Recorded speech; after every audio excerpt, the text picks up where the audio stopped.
प्रिय नाम हैं, उन नामों का एक विशेष कीर्तन, 5 नाम इसमें आएंगे।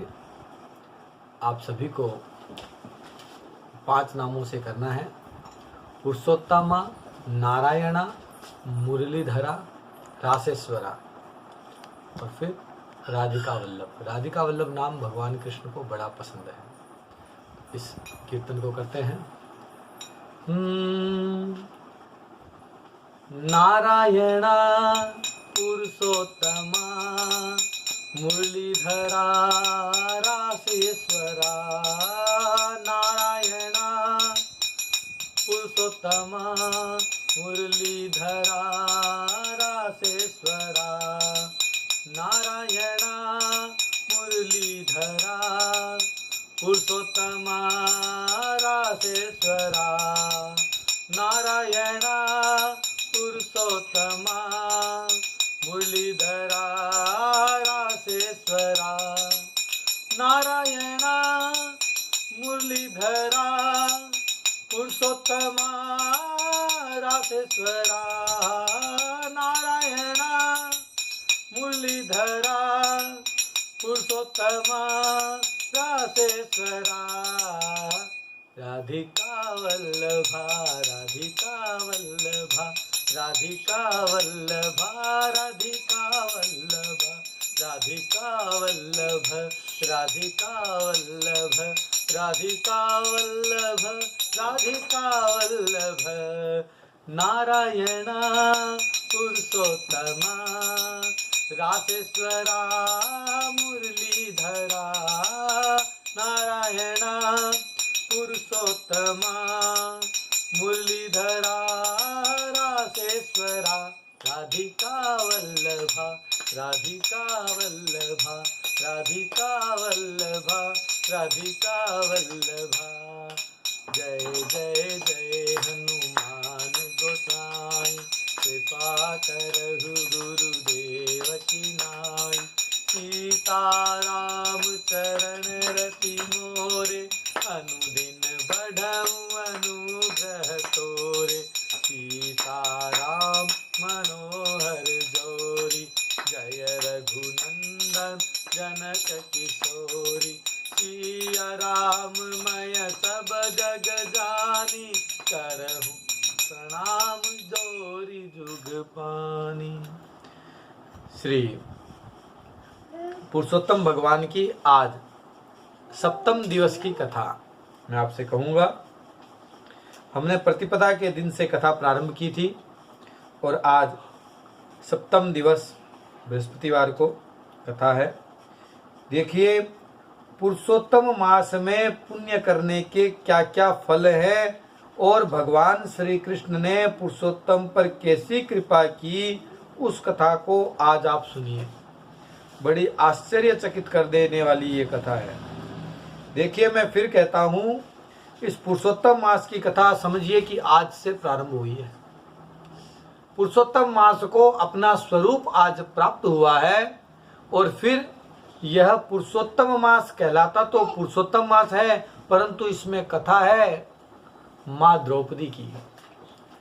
आज नारायण किस प्रकार बने, नारायण पर क्या कृपा हुई, भगवान श्री कृष्ण ने पुरुषोत्तम मास पर क्या कृपा की, इसकी कथा हम सुनते हैं। बोलिए पुरुषोत्तम भगवान की। तो सूत जी कहते हैं कि हे तपोधन, आप लोगों ने जो प्रश्न किया वह प्रश्न नारद ने नारायण भगवान से किया। नारायण भगवान ने जो उत्तर दिया वही हम लोग आप लोगों से कहते हैं। नारद जी कहते हैं कि विष्णु भगवान ने अधिमास का अपार दुख निवेदन करके जब मौन धारण किया, तब हे बदरीपते, पुरुषोत्तम भगवान ने अर्थात श्री कृष्ण भगवान ने क्या किया। पुरुषोत्तम भगवान ने क्या किया? तो नारायण कहते हैं कि हे वत्स, गोलोकनाथ श्री कृष्ण भगवान ने विष्णु भगवान के प्रति जो कहा वह बहुत ही गुप्त और गोपनीय है, परंतु भक्तों से कभी भी कोई चीज नहीं छुपाई जाती। इसलिए हे नारद जी, तुम्हें भक्त मान करके मैं आज कथा कहता हूँ। सुनो, ये जो चरित्र है, ये जो कथा है, ये सुनने वाले की सत्कीर्ति पुण्य यश बहुत बढ़ती है। यह सुपुत्र का दाता है, राजा को वश में करने वाला और दरिद्रता का नाश करने वाला एवं बड़े पुण्यों से यह कथा सुनने को मिलती है। जिस प्रकार इसको सुने उसी प्रकार अनन्य भक्ति से कोई कर्म करे तब जाकर के यह कथा सुनने को मिलती है। आज की कथा इतनी महत्वशाली है, देखिए। और ये पुत्रों की दाता नहीं है, ये सुपुत्रों की दाता है। इसीलिए मैंने आपको प्रथम 3 दिवस में कहा था कि हम अपने बच्चों को संस्कार किस प्रकार दें। बच्चों को इस कथा को सुनाइए। मैंने इस कथा को और संक्षिप्त कर दिया, 15 मिनट 20 मिनट की कथा है। बच्चों को इस कथा को सुनाइए। मैं हाथ में पुस्तक लेकर के और इसके श्लोक संख्या के साथ साथ इसको प्रमाणित करके आपको बताता हूँ। यदि बच्चों को वैज्ञानिक दृष्टि से यह कथा नहीं समझ में आए तो आप इसके लिए एक कालांश रखिए, एक आयोजन कीजिए और वहां पर अच्छे अच्छे संतों के द्वारा बुला करके इस कथा के वैज्ञानिक रूप को भी आप जानने की चेष्टा कीजिए। वैज्ञानिक रूप से इस कथा को सुनाने के लिए मैं सदैव प्रस्तुत हूँ। पुरुषोत्तम मास के इस महात्म्य को जब आप अपने बच्चों को सुनाते हैं, अपने बच्चों के लिए ऐसी कथा कराते हैं, तो उनके अंदर श्रद्धा होगी। देखिए, एक नारा दिया है कि पढ़ेगा इंडिया तो ही तो बढ़ेगा इंडिया। तो उसी प्रकार मैं कहता हूं कि जानेंगे बच्चे तभी तो मानेंगे बच्चे।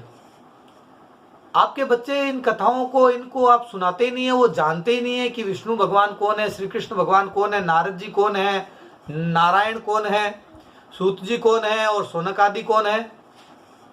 तो वे किस प्रकार धर्म को मानेंगे। और आप उनसे शिकायत करते रहते हैं कि हमारे बच्चे तो आजकल मानते नहीं है। अरे जानते नहीं है तो फिर कैसे मानेंगे। तो जानेंगे नहीं तो मानेंगे कैसे। तो जानेंगे कैसे, आप ये कथा अपने बच्चों को अवश्य सुनाइए। 15 मिनट की कथा है, सुनिए। भगवान नारायण नारद जी से कहते हैं कि पुरुषोत्तम भगवान ने अर्थात श्री कृष्ण भगवान ने स्वयं विष्णु से क्या कहा। वे बोले कि हे विष्णु, आपने बड़ा अच्छा किया जो मलमास को लेकर के यहाँ आए। इससे आप लोक में कीर्ति पावेंगे।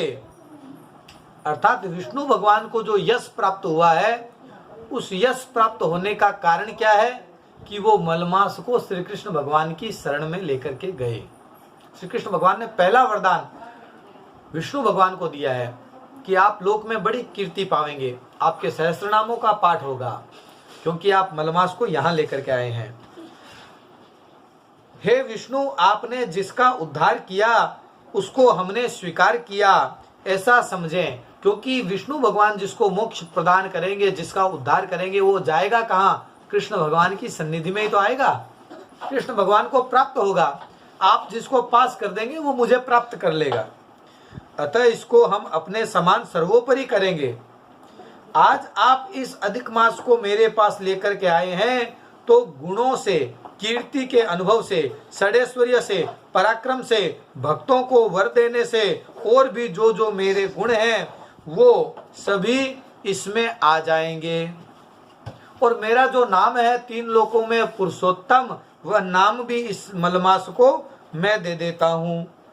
मेरे में जितने गुण हैं वे सब आज से मैंने इसे दे दिए। पुरुषोत्तम जो मेरा नाम लोक और वेद में प्रसिद्ध है, वह भी आपकी प्रसन्नता के अर्थ आज मैंने इसे दे दिया।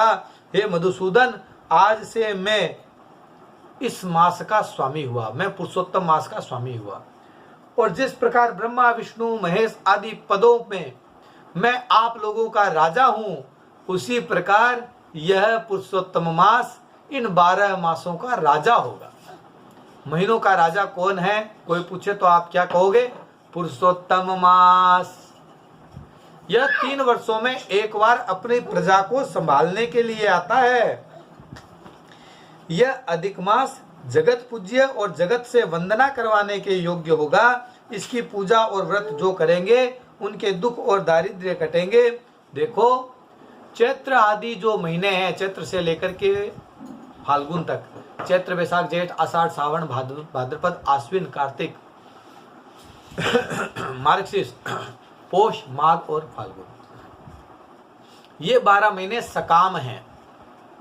और इस पुरुषोत्तम मास को हमने निष्काम कर दिया है, यह निष्काम मास है। तो जिस प्रकार सकाम भाव से की गई पूजा से कई करोड़ों गुना अधिक फल निष्काम भाव से की गई पूजा से मिलता है, उसी प्रकार अन्य महीनों में जितने भी पुण्य हैं, जितने यज्ञ हैं, जितने धर्म हैं, वह करने के बजाय पुरुषोत्तम मास में जो किया गया उसका करोड़ों गुना अधिक फल होगा। यह पुरुषोत्तम मास का महात्म्य होगा। यह पुरुषोत्तम मास समस्त प्राणियों को मोक्ष देने वाला होगा। जो प्राणी सकाम या निष्काम होकर अधिक मास का पूजन करेंगे, देखिए अधिक मास में सकाम पूजा की तो भी वही फल है और निष्काम पूजा की तो भी फल है। सकाम निष्काम के झंझट में पड़ना ही नहीं है। जो भी भगवान की प्राप्ति से संबंधित जो सकाम कर्म है, हम परमात्मा को प्राप्त करने चाहते हैं, ये सकाम ही तो हो गया। तो वे सकाम कार्य अन्य महीनों में तो सफल ही नहीं हो सकते, क्योंकि बहुत बड़े काम है, कितने हजारों वर्ष समय लेने पड़ते हैं, तब जाकर के वो काम होंगे। केवल एकमात्र पुरुषोत्तम मास से यह कार्य संपन्न हो सकता है। जिस परम पद की प्राप्ति के लिए बड़े भाग्य वाले यति ब्रह्मचारी लोग तप करते हैं और महात्मा लोग निराहार व्रत करते हैं, दृढ़ व्रत लोग फल पत्ता वायु भक्षण करके रहते हैं, काम क्रोध रहित जितेंद्रिय रहते हैं, वे वर्षा काल में मैदान में रहने वाले, जाड़े में शीत गर्मी में धूप सहन करने वाले मेरे पद के लिए यत्न करते रहते हैं, हे गरुड़ध्वज, तब भी वे मेरे परम पद को प्राप्त नहीं कर सकते। परंतु पुरुषोत्तम मास में एक मास के ही व्रत से बिना परिश्रम जरा मृत्यु रहित मेरे इस पद को वह प्राप्त कर लेगा। यह अधिक मास व्रत संपूर्ण साधनों में श्रेष्ठ साधन है और समस्त कामनाओं के फल की सिद्धि को देने वाला है। अतः इस पुरुषोत्तम मास का व्रत सबको करना चाहिए। जैसे खेत में हम एक मुट्ठी धान्य तिल या पीली सरसों बीज देते हैं और बाद में करोड़ों गुना उसका फल प्राप्त हो जाता है, उसी प्रकार पुरुषोत्तम मास में किया हुआ पुण्य करोड़ों गुना अधिक होता है। सीता निक्षिप्त बीजानी वर्धन्ते कोटिशो यथा तथा कोटि गुणम पुण्यम कृतम में पुरुषोत्तमे। पुरुषोत्तम मास में कोई भी पुण्य किया गया वह करोड़ गुना हो जाएगा। गौ माता की सेवा इसमें अवश्य करें आप लोग। गौ माता की सेवा का महात्म्य कितना है, और यदि पुरुषोत्तम मास में गौ माता की सेवा कही जाए तो क्या कहने। जो पुरुष आदर से विधि पूर्वक अधिक मास का व्रत धारण करता है वह अपने समस्त कुल का उद्धार कर मेरे में मिल जाता है, इसमें संशय नहीं है। हमको प्राप्त होकर प्राणी पुनः जन्म मृत्यु भय से युक्त आदि व्याधि और जरा से ग्रस्त संसार में फिर नहीं जाता, जहाँ जाकर फिर पतन नहीं होता। मेरा परम धाम है, ऐसा जो वेदों का वचन है वह सत्य है, वह असत्य कैसे हो सकता है। यह अधिमास और मैं इसका स्वामी मैं ही हूँ, मैंने इसे बनाया है, और पुरुषोत्तम यह जो मेरा नाम है वह भी मैंने इस महीने को दे दिया। अतः इसके भक्तों की मुझे दिन रात चिंता बनी रहती है। उसके भक्तों की मनोकामना को मुझे ही पूर्ण करना पड़ता है। कभी कभी मेरे भक्तों का अपराध भी गणना में आ जाता है, परंतु पुरुषोत्तम मास के भक्तों का अपराध मैं कभी नहीं गिनता। पुरुषोत्तम मास में जो पुण्य काम कर रहे हैं उनसे कोई भूल भी हो गई तो भगवान उसका पक्षपात करते हैं। और मैं बता दूं, भगवान भक्तों का पक्षपात हमेशा करते हैं। रामचरितमानस में तुलसीदास भी कहते हैं कि वही कुचाली सुकंठ ने की, सुकंठ मतलब सुग्रीव ने, विभीषण ने वही अपराध किया, परंतु सपने नहीं राम ही हेरी। सपने में भी राम जी ने उनका अपराध नहीं गिना, उनसे मुख नहीं फेरा, अपने सन्मुख रखा। तो इस प्रकार भगवान भक्तों के अपराध भी क्षमा करते हैं। भगवान कहते हैं कि पुरुषोत्तम मास में जो मेरे भक्त हैं उनके सभी अपराधों को मैं क्षमा करता हूँ। तो आइए पुरुषोत्तम मास में अधिक से अधिक पुण्य कार्य करें। हे विष्णु, मेरी आराधना से मेरे भक्तों की आराधना करना मुझे प्रिय है। मेरे भक्तों की कामना पूर्ण करने से मुझे कभी देर भी हो जाती है, किंतु मेरे मास के जो भक्त हैं उनकी कामना पूर्ण करने में मुझे कभी भी विलंब नहीं होता। देखो, भगवान कहते हैं कि मेरे भक्त का सीधा काम करने में मुझे देरी हो सकती है, लेकिन मेरे भक्तों के जो भक्त हैं उनका काम मुझे पहले करना पड़ता है, नहीं तो भक्त ओढ़वा दे देवे। कि अच्छा महाराज हमारा भक्त है जनांगा काम करो को नहीं। तो अधिक मास में जो व्यक्ति कोई पुण्य काम करता है तो अधिक मास आज मेरी शरण में आ गया, तो इसमें पुण्य काम करने वालों का काम मुझे पहले करना पड़ेगा। सीधा कोई मेरे पास आएगा उसका मैं फिर भी बाद में करूंगा। माँ द्रौपदी की कथा में इस कार्य को मैं आपको समझाऊंगा कि द्रौपदी माँ पर किसने कृपा की। मेरे मास के जो भक्त हैं वे मेरे अत्यंत प्रिय हैं, अर्थात अधिक मास में जो व्यक्ति अच्छा कार्य करता है वो मुझे बहुत ही प्रिय है। परंतु जो व्यक्ति अधिक मास में जप दान आदि नहीं करते वे महामूर्ख हैं। जो पुण्य कर्म रहित प्राणी स्नान भी नहीं करते, देवता तीर्थ द्विजों से द्वेष करते हैं, वे दुष्ट अभागी और दूसरे के भाग्य से जीवन चलाने वाले होते हैं। जिस प्रकार खरगोश के सींग कदापि नहीं हो सकते, वैसे ही अधिक मास में स्नानादि न करने वालों को स्वप्न में भी सुख प्राप्त नहीं होगा। जो मूर्ख मेरे प्रिय मलमास का निरादर करते हैं और मलमास में धर्माचरण नहीं करते, वे सर्वदा नरकगामी होते हैं। प्रत्येक तीसरे वर्ष में पुरुषोत्तम मास प्राप्त होने पर जो प्राणी धर्म नहीं करते वे कुंभी पाक नरक में गिरते हैं। देखिए 3 सालों में एक बार आता है, ये मौका है, इस मौके को चूकना नहीं चाहिए। इसीलिए पुरुषोत्तम मास में पुण्य कार्य अवश्य करना चाहिए। भगवान कहते हैं कि ये 3 वर्ष में एक बार आया है, ये आपके सभी पापों का नाश करने वाला है। जिन प्राणियों को यह मेरा पुण्यतम पुरुषोत्तम मास अज्ञान से व्यतीत हो जाए, वे प्राणी सुखों को कैसे भोग सकते हैं। जो भाग्यशालिनी स्त्रियां सौभाग्य और पुत्र सुख पति सुख चाहती है, वे अधिक मास में स्नान दान पूजन आदि करती हैं। उन्हें सौभाग्य संपूर्ण संपत्ति पुत्रादि पति सुख आदि अधिक मास देता है। जिनका यह मेरे नाम वाला पुरुषोत्तम मास रहित चला जाता है, कोई दान पुण्य आदि नहीं हुआ, उनके अनुकूल ठाकुर जी भी कहते हैं कि उनके अनुकूल मैं नहीं रहता। न उन्हें पति सुख प्राप्त होता है, न भाई बेटों का सुख उसे प्राप्त होता है, न ही धन का सुख उसे सपने में भी मिल सकता है। अतः विशेष करके सभी प्राणियों को अधिक मास में स्नान पूजा जप आदि और विशेष करके शक्ति के अनुसार दान अवश्य कर्तव्य है। जो मनुष्य इस पुरुषोत्तम मास में भक्ति पूर्वक मेरा पूजन करते हैं, वे धन पुत्र और अनेक सुखों को भोग करके पुनः गोलोक के वासी होते हैं। मेरी आज्ञा से सब जन मेरे अधिमास का पूजन करेंगे। मैंने सब मासों से उत्तम मास इसे बनाया है, इसीलिए अधिमास की चिंता त्याग कर हे रमापते आप इस अतुलनीय पुरुषोत्तम मास को साथ लेकर के अपने वैकुंठ में जाओ। अब इसको चिंता करने की कोई आवश्यकता नहीं है। इसने मेरे स्वरूप को, मेरे नाम को, मेरे पुण्यों को और मेरे पूजा करने के जो फल हैं उन सभी को, मेरी शक्तियों को प्राप्त कर लिया है। श्री नारायण कहते हैं कि इस प्रकार भगवान श्री कृष्ण के मुख से रसिक वचन श्रवण करके विष्णु भगवान अत्यंत प्रसन्नता पूर्वक इस मल मास को अपने साथ लेकर के नूतन जलधर के समान श्याम भगवान श्री कृष्ण भगवान को प्रणाम करके गरुड़ पर सवार होकर के शीघ्र ही वैकुंठ के प्रति चल दिए। देखिए श्री कृष्ण भगवान ने अधिक मास पर क्या कृपा कर दी। अधिक मास बड़ा दुखी था, रोता है, गिड़गिड़ाता था और विष्णु भगवान की शरण में गया। विष्णु भगवान ने देखा कि अधिक मास के तो इतने पाप हैं कि मैं कुछ कर ही नहीं सकता हूँ, इसको तो श्री कृष्ण भगवान के पास ले जाना पड़ेगा। लेकर के श्री कृष्ण भगवान के पास आए कि इसके कैसे पाप कम हो, ये तो मरने की इच्छा रखता है।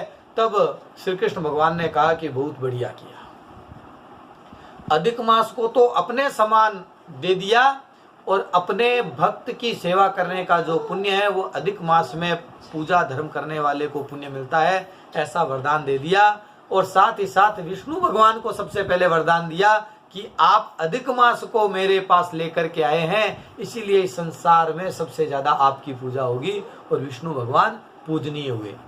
लक्ष्मी क्यों पूजनीय हुई, यह कथा आगे आएगी कि पूरे संसार में लक्ष्मी का गुणगान क्यों किया जाता है। यह लक्ष्मी भी पुरुषोत्तम मास के महात्म्य से ही इस पूरे संसार में पूजित हुई। द्रौपदी की कथा आएगी। इस प्रकार इन सभी कथाओं को सुनने के लिए आप मेरे वीडियो का इंतजार करते रहें। इसमें एक बेल आइकॉन होता है, उस बेल आइकॉन को दबा दें तो मेरा जैसे ही कोई नया वीडियो आएगा वो आपको प्राप्त हो जाएगा। इसको अधिक से अधिक सब्सक्राइब करें 1000 सब्सक्राइब की संख्या हमें पहुंचानी है, तो आप आगे भी किसी को भेजें। इसमें नीचे जहां पर सब्सक्राइब लिखा रहता है अंग्रेजी भाषा में, वहां पर आपको क्लिक करना है, जिससे सब्सक्राइबर्स की संख्या बढ़े, और इसको आगे से आगे अपने मित्रों को, अपने परिवारजनों को शेयर करें। मैंने पहले भी आपसे कहा था कि मैं एक ऐसा मंच देना चाहता हूं जिसमें आपको किसी भी चीज़ का आधारभूत ज्ञान, मौलिक ज्ञान, बेसिक नॉलेज मैं आपको दे सकूं। आपके अन्य प्रश्न भी रहेंगे, मैं उनका भी आपको ज्ञान दूंगा। संस्कृत की पाठशाला से संबंधित भी ज्ञान इसी पेज पर आपको, इसी चैनल पर प्राप्त होता रहेगा। और हमारे शास्त्रों में क्या लिखा हुआ है, हमारे धर्म कितना वैज्ञानिक है, इसकी जानकारी भी मैं आपको देता रहूंगा। श्री कृष्ण भगवान के नामों का कीर्तन करेंगे। ज़्यादा से ज़्यादा इस चैनल को सब्सक्राइब करके, अपने मित्रों के द्वारा सब्सक्राइब करा करके मुझे इस मार्ग में सपोर्ट करें। ओम श्री कृष्ण गोविंद हरे।